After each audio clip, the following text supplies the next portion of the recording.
Selamat pagi pemirsa, Presisi Pagi kembali hadir untuk Anda. Selama 1 jam ke depan, kami telah menyiapkan sejumlah informasi terkini.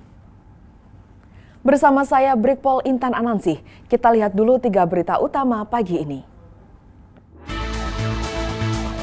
Seorang calon dokter spesialis anestesi melakukan tindak kekerasan seksual kepada anak pasien yang sedang dirawat di Rumah Sakit Hasan Sadikin, Bandung.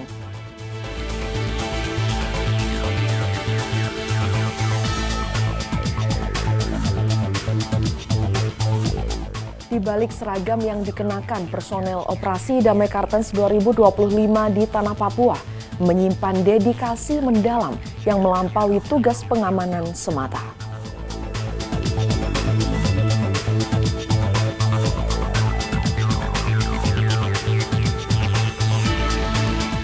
Aksi heroik ditujukan Kapolsek Cilengsi Polres Bogor saat mengawal ambulans membawa pasien darurat menuju rumah sakit. Ambulans terjebak kemacetan sepanjang 3 km akibat kecelakaan truk tronton hingga menutup jalan.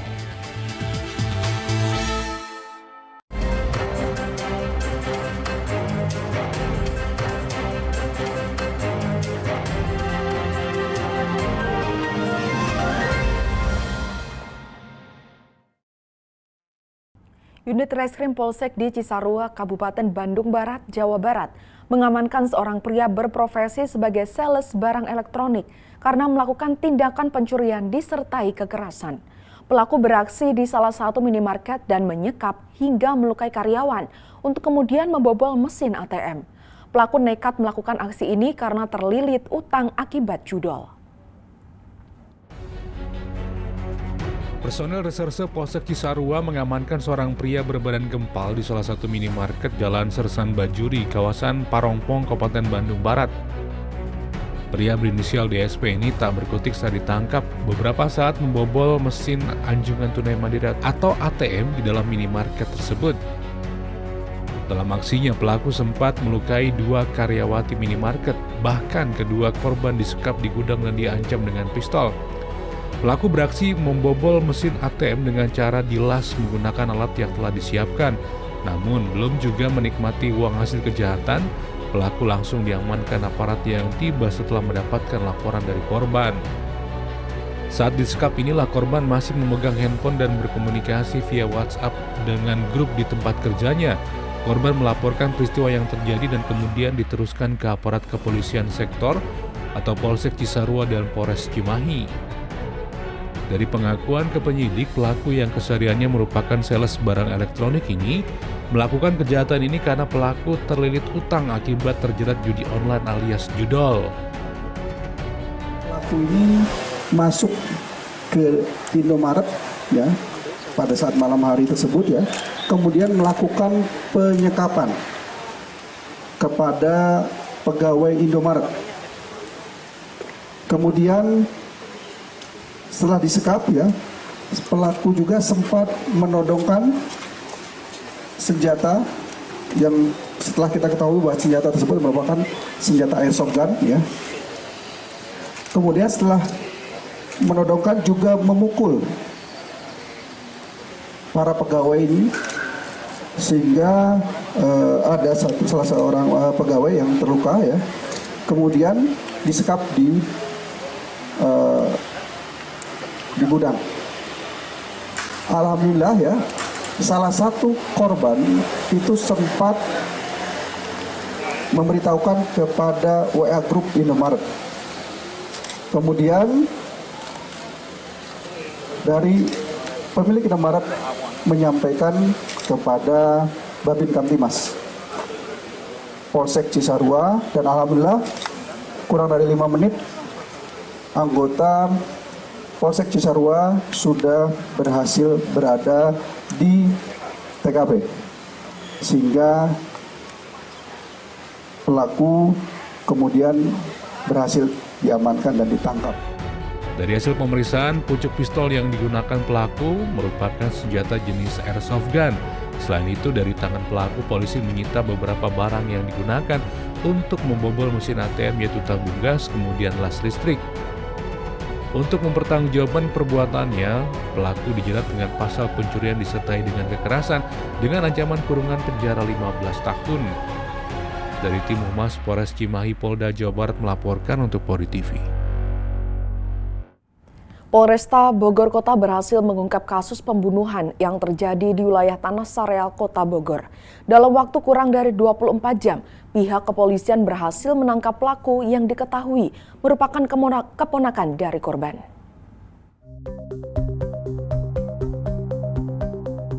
Kapolresta Bogor Kota Polda Jawa Barat Kombes Pol Eko Prasetyo melalui Kasat Reskrim AKP Aji Rizaldi menggelar konferensi pers pada Senin 7 April 2025 di Mapolresta Bogor Kota Jalan Kapten Muslihat Kota Bogor. Dalam keterangan yang disampaikan, peristiwa pembunuhan tersebut terjadi pada Minggu 6 April 2025 sekitar pukul 16 waktu Indonesia Barat di Jalan Amarili 1, Kelurahan Kedung Waringin, Kecamatan Tanah Sareal. Pelaku yang diketahui berinisial RF alias Eki 28 tahun diamankan setelah polisi melakukan serangkaian penyelidikan intensif. Korban berinisial EL 59 tahun merupakan tante dari pelaku. Berdasarkan keterangan polisi sebelum kejadian, terjadi adu mulut antara keduanya. Cekcok tersebut kemudian berujung pada aksi kekerasan di mana pelaku memukul korban menggunakan tangan kosong secara bertubi-tubi hingga korban terjatuh dalam posisi tengkurap. Tak berhenti di situ, pelaku kembali melayangkan pukulan ke arah wajah korban selama kurang lebih 7 menit. Akibat kekerasan tersebut, korban kehilangan kesadaran dan dinyatakan meninggal dunia di dalam lokasi kejadian. Hasil visum sementara menunjukkan korban mengalami luka lebam pada mata, memar di dagu, dan pipi kanan, serta luka robek di pelipis kiri, dahi kanan, dan pelipis kanan. Atas perbuatannya, pelaku dijerat dengan pasal 338 KUHP dan atau pasal 351 ayat 3 KUHP tentang tindak pidana pembunuhan dan atau penganiayaan yang mengakibatkan kematian dengan ancaman hukuman penjara maksimal 15 tahun. Pihak kepolisian mengimbau masyarakat untuk segera melapor jika mengetahui tindak pidana atau informasi mencurigakan lainnya. Laporan dapat disampaikan melalui hotline lapor Pak Kapolresta di nomor 0858 811 0110 atau melalui call center 110. Dalam konferensi pers tersebut turut hadir Kasat Reskrim, Wakasat Reskrim, Kasih Humas Polresta Bogor Kota, serta sejumlah awak media cetak dan online.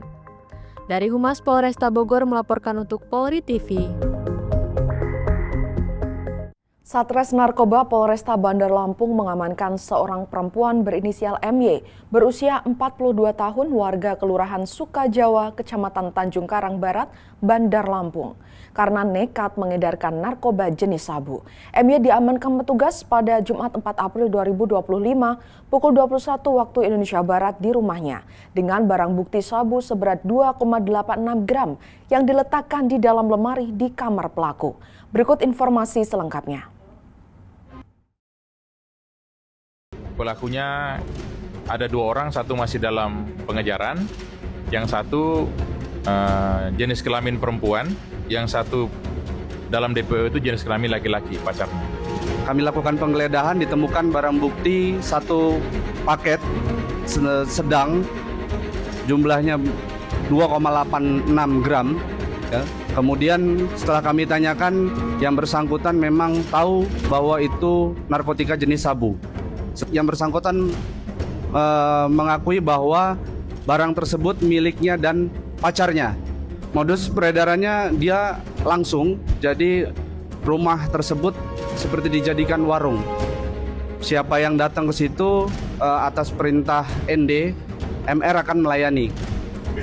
Status mereka berdua ini pacaran, jadi tapi sudah tinggal serumah sudah kurang lebih sekitar 6 bulan. Mereka berdua ini membeli sebanyak 10 gram setiap kali transaksi, kurang lebih di bawah 1 minggu habis mereka ambil lagi 10 gram. Untuk pemasarannya wilayah Sukajawa Baru dan Tanjung Karang Barat. Orangnya pembeli itu berkomunikasi dengan ND. ND memerintahkan pembeli untuk langsung ke rumah MR langsung melayani, langsung memberikan. Polresta Sorong Kota bersama petugas lapas berhasil menangkap 1 dari 7 narapidana yang melarikan diri dari lapas kelas 2B Sorong beberapa hari lalu. Penangkapan dipimpin langsung oleh Kapolresta Sorong Kota, Komisaris Besar Polisi Happy Perdana Yudianto. Polresta Sorong Kota bersama petugas lapas berhasil menangkap 1 dari 7 narapidana yang kabur dari Lembaga Pemasyarakatan Kelas 2B Sorong pada 1 April 2025 lalu. Penangkapan dipimpin langsung oleh Kapolresta Sorong Kota, Kombes Pol Happy Perdana Yudianto. Narapidana yang berhasil diamankan bernama Akmal Ohorela, terpidana kasus pencurian.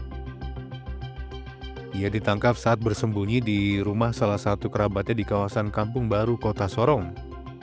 Kapolresta Sorong Kota menjelaskan penangkapan berawal dari informasi yang diterima petugas Babin Kaptipmas.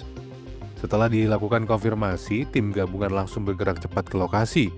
Petugas sempat melakukan penggeledahan hingga ke lantai atas rumah dan mendapati Akmal tengah bersembunyi di balik tumpukan pakaian. Tim gabungan Polresta dengan lapas menangkap 1 orang warga binaan yang kemarin kabur 2 orang. Jadi kita tangkap 1 orang itu baru saja atas nama Akmal dan untuk kasusnya kasus pencurian. Dan tadi sempat ada informasi 2, namun demikian kita pengejaran ternyata masih baru kita teruskan. Sampai hari ini baru 1, tinggal 6 lagi. Mudah-mudahan dalam waktu dekat kita bisa lakukan penangkapan sama dengan hari ini. Ya, baik, tadi informasi memang kita dapat dari anggota kita, dari Babin Kaptipmas, ya, kemudian menginformasikan ke saya dan juga Pak Kalapas.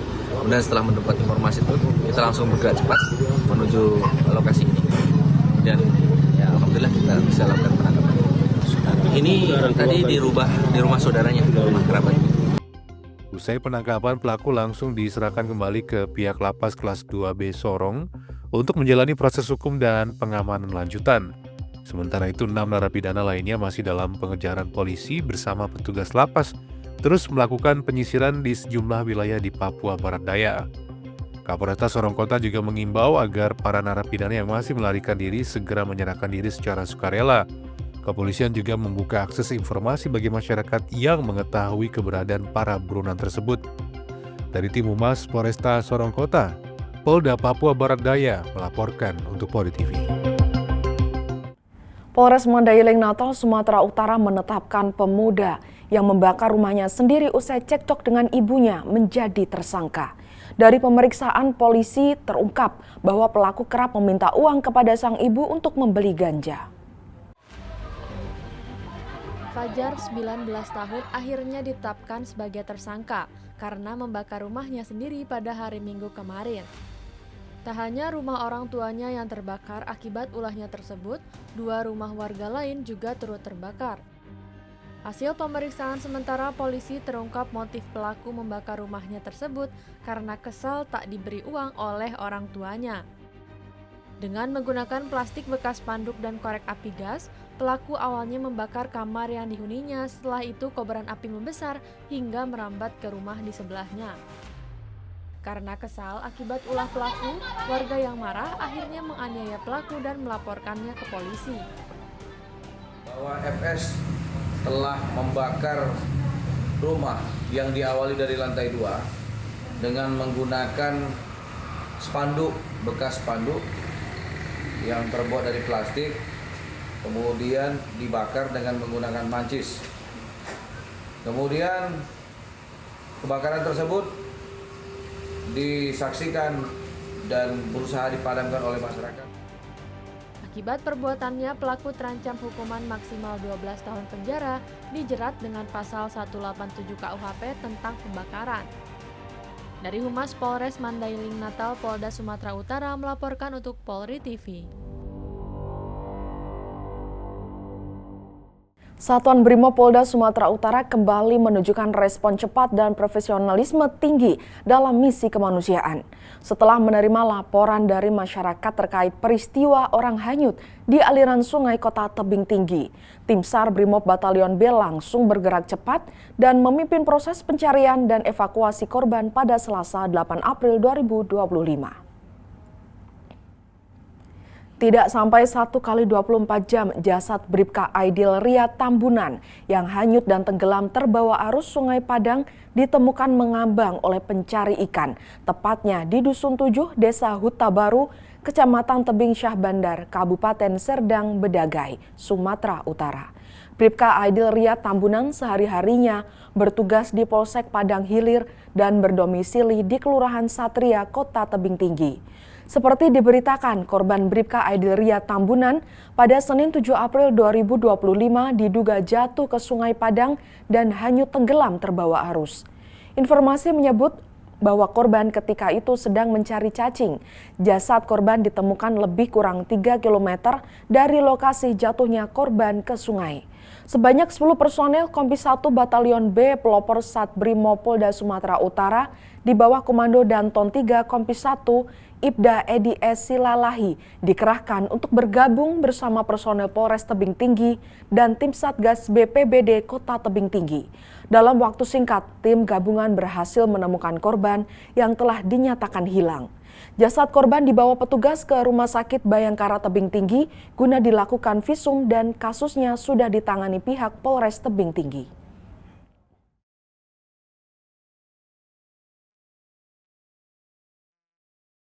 Satres Narkoba Polres Asahan Sumatera Utara menyergap 3 pria yang tengah asik mengonsumsi narkoba jenis sabu. Ironisnya, dari ketiga pelaku, 1 diantaranya seorang oknum ASN pelaksana tugas camat. Ketiga pria ini tidak bisa berkelit setelah tim Satres Narkoba Polres Asahan menyergap tengah mengonsumsi narkoba jenis sabu di sebuah jalan bakti Kisaran Asahan, Sumatera Utara. Ketiga pria tersebut tampak gugup saat petugas mulai menginterogasi para pria tersebut. Petugas yang menaruh curiga mulai memeriksa seluruh ruangan, termasuk di luar ruangan. Benar saja, saat dilakukan penggeledahan, petugas menemukan bungkusan plastik klip sabu bekas pakai dan alat hisap sabu yang disembunyikan di bawah genteng. Ironisnya, dari 3 pria tersebut, 1 diantaranya oknum ASN pelaksana tugas camat Nibung Hangus di Kabupaten Batubara.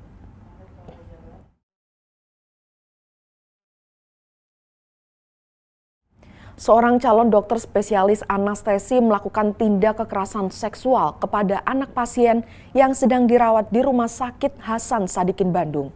Pelaku membujuk korban untuk pengambilan darah di lantai 7 rumah sakit. Namun alih-alih mengambil darah, pelaku malah menyuntikkan cairan bius dan melakukan kekerasan seksual pada korban. Dirkrim Polda Jawa Barat sudah mengamankan PA, dokter yang sedang mengambil pendidikan spesialis di Rumah Sakit Hasan Sadikin Bandung. PA ditangkap atas laporan yang dibuat oleh korban FH pada tanggal 18 Maret 2025. PA disangkakan melakukan tindak kekerasan seksual saat bertugas jaga di ruang IGD Rumah Sakit Hasan Sadikin Bandung. PA awalnya membujuk FH yang sedang menunggu sang ayah yang sedang kondisi kritis. FH diminta untuk menyumbangkan darahnya bagi sang ayah. PA kemudian membawa FH ke lantai 7 rumah sakit. Di ruang tertentu, PA kemudian mencoba melakukan pengambilan darah.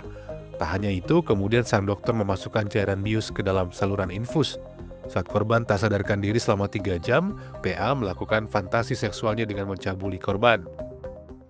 Ternyata mungkin ada yang sampaikan, tapi kami berikan kesempatan untuk melapor, melaporkan diri kepada kami, mungkin karena malu atau mungkin karena sesuatu hal, kita tunggu. Jadi apa yang disampaikan oleh teman-teman media ini ada kemungkinan, tetapi kami akan tetap menunggu dari korban yang berikutnya. Kemudian sejauh ini kami telah bertindak dengan tegas dan cepat. Jadi tanggal 18 kita melakukan laporan polisi. Tanggal 25 kita sudah tetapkan sebagai tersangka.